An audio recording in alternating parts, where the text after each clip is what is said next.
वहीं Jaipur central jail में पिछले 3 साल से एनडीपीएस एक्ट में ट्रायल भुगत रहे तौफीक खान ने अपने भाई जाकिर हुसैन के माध्यम से जेल प्रशासन पर प्रताड़ना का आरोप लगाया है, जिसके जवाब में जेल अधीक्षक राकेश मोहन शर्मा ने बताया है कि ये सभी आरोप निराधार हैं, सिरे से खारिज कर दिए गए हैं सभी आरोप। बता दें कि जेल में बंद आरोपी तौफीक खान के भाई जाकिर हुसैन ने मीडिया से बात करते हुए जेल प्रशासन पर आरोप लगाया कि उसका सगा भाई जो पिछले 3 साल से जयपुर सेंट्रल जेल में बंद है, उसके मानवीय अधिकारों का हनन किया जा रहा है, जिसके चलते कैदी तौफीक खान पिछले 5 दिनों से भूख हड़ताल पर बैठा हुआ है। कैदी के भाई ने आरोप लगाया कि कैदी के साथ जेल में अमानवीय व्यवहार किया जाता है और उसको डबल सेल में प्रताड़ित करने के लिए रखा गया है। इसकी सूचना परिवार ने वकील के माध्यम से एनडीपीएस कोर्ट को भी दी है, जिस पर संज्ञान लेते हुए कोर्ट ने वीडियो कॉन्फ्रेंसिंग के माध्यम से जेलर हेमराज वैष्णव के वास्तु स्थिति की जानकारी लेते हुए जेलर और उप जेलर को कैदी तौफीक खान के साथ किसी भी प्रकार का क्रूर व्यवहार करने के लिए पाबंद कर दिया है।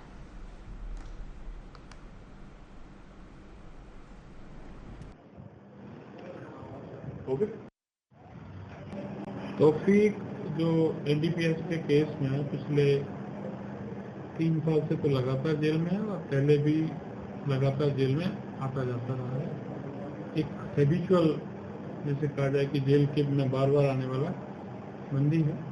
और उसने तलाशी के दौरान हमारे स्टाफ के साथ अभद्रता से पहले भी व्यवहार किया, इस बार भी व्यवहार किया और बाहर धमकी दी। उस जेल अनुशासनहीनता के लिए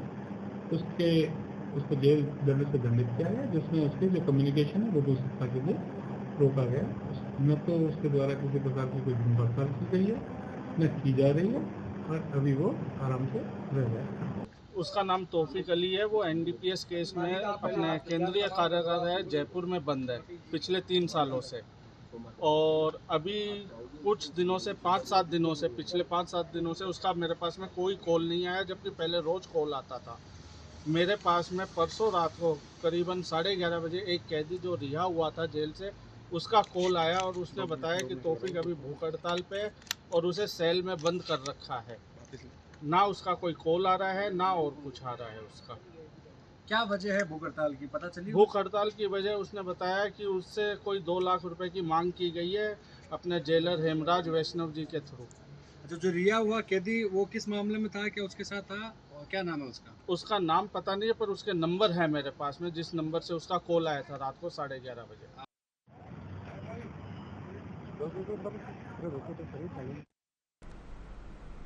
खबर पर ज्यादा जानकारी के लिए संवाददाता मनोज शर्मा जुड़ चुके हैं। मनोज, गंभीर आरोप लगाया गया है जेलर पर, क्या कुछ पूरा मामला है ये?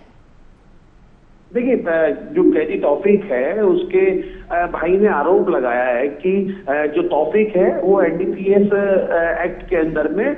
तकरीबन 3 साल से बंद है, और क्योंकि जेलर द्वारा उससे बार बार जो है प्रार्थना दी जा रही है, जो आरोपी कैदी के भाई ने हमें जानकारी दी, और साथ में कहा कि जेलर के द्वारा उनसे 2 लाख रुपए की मांग की जा रही है कि जेल में अगर आपको अच्छी सुविधा चाहिए तो उसको देखते हुए आपको ये मनी देनी पड़ेगी। और इसी कड़ी के अंदर में जेलर और तौफीक के बीच में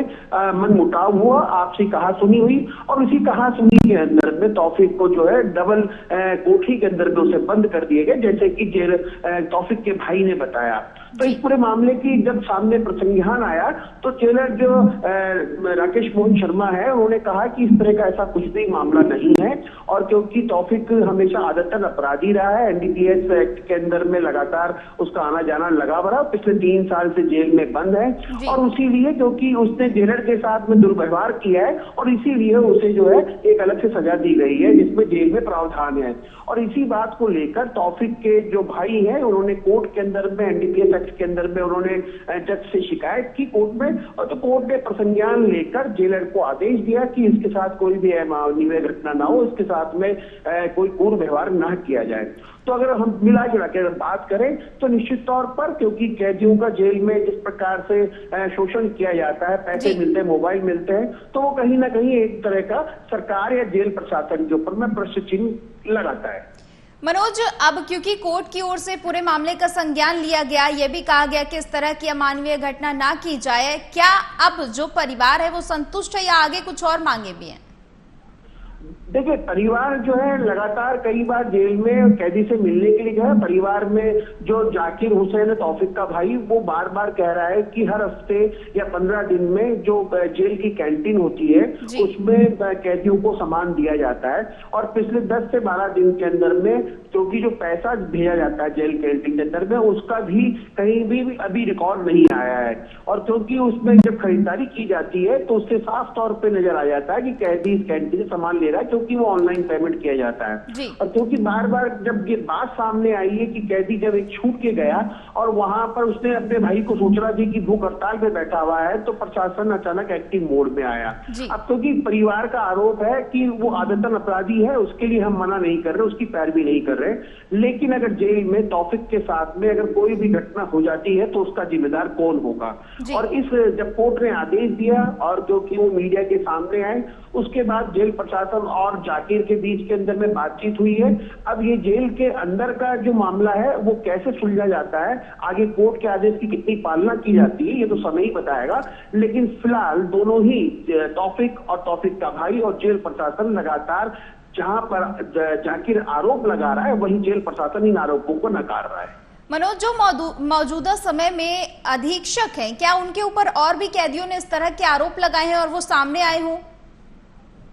देखिए, जेल एक ऐसी जगह होती है जहां पर अंदर की बात कभी बाहर आती नहीं है। वो बाहर तभी आती है या कोई कैदी छूट के आता है, और उसी कड़ी के अंदर में जब कैदी छूट के आया तो उसने उसके भाई को फोन किया कि जेल में तुम्हारा भाई पिछले 5 दिनों से भूख हड़ताल पे बैठा हुआ है, क्योंकि जेल प्रशासन द्वारा, जेलर द्वारा जो है उसे परेशान किया जा रहा है। तो कहीं ना कहीं जेल के अंदर में, क्योंकि अगर हम जयपुर की नहीं, एलएफटी कहीं पे भारत में गई भी जेल पे, क्योंकि अगर हम लॉरेंस बिश्नोई की बात करें, गोल्डी बराड़ की बात करें, तो जेल से ही वो अपना रैकेट चलाते हैं, तो मोबाइल के द्वारा। तो मोबाइल पहुंचना, जहां जेल की 4/24 सुरक्षा होती है वहां मोबाइल पहुंचना, वहां पर जिस प्रकार से लोगों को फोन करके धमकियां देना, फिरौती मांगना, तो जेल प्रशासन पे तो लगातार आरोप लगते रहते हैं। ये जयपुर जेल की बात नहीं है, पूरे भारत की जेलों की बात है। और उसी कड़ी के अंदर में जब कैदियों ने आरोप लगाया तो भी कैदी की आवाज जो है मानव अधिकारों द्वारा उसे अंदर ही दबा दी जाती है। कुछ एक ऐसे ही मामले होते हैं जो सामने उजागर होते हैं, जिसको बाहर तक भनक लगकर, बाहर परिवार को भनक लगने के बाद में वो कार्रवाई करते हैं। तो निश्चित तौर पर जयपुर जेल के अंदर में ऐसा कोई मामला नहीं आया, ये पहला मामला है जिसके अंदर में जेलर अधीक्षक ने प्रतिज्ञान लेकर जेलर डीजी ने उस पर कार्रवाई की है, और साफ तौर पर कैदी पे नजर रखी जा रही है कि वो भूख हड़ताल पे बैठा। तो जेल का एक प्रोसेस होता है, उस प्रोसेस के अंदर एक फॉर्म भरवाया जाता है और उसकी मेडिकल जांच की जाती है, लेकिन फिलहाल ऐसा कुछ भी नहीं हुआ है। लेकिन जेल प्रशासन लगातार इन आरोपों को बेबुनियाद बता रहा है। बहुत बहुत शुक्रिया मनोज, ज्यादा जानकारी के लिए।